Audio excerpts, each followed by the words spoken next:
Hi everyone, welcome back to a new episode of App Tutorial.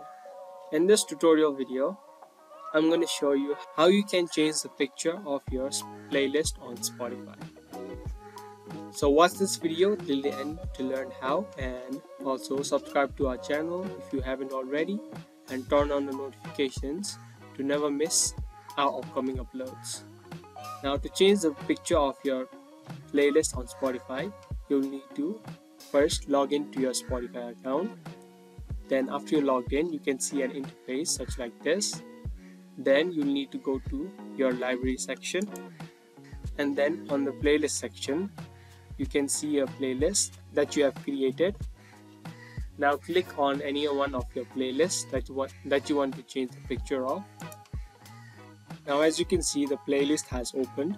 To change the picture, you'll need to hover over this and then click on it.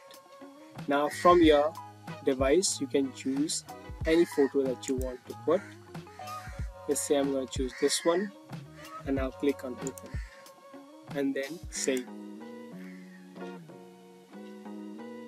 Now as you can see, the picture of the playlist has been changed to the one that I just selected. So those were the easy steps to change the picture of your playlist on Spotify. I hope you guys found this video to be helpful. If you did, don't forget to give us a thumbs up, and we'll be soon back with more videos such like this. That's it for this video, and I'll see you in the next one.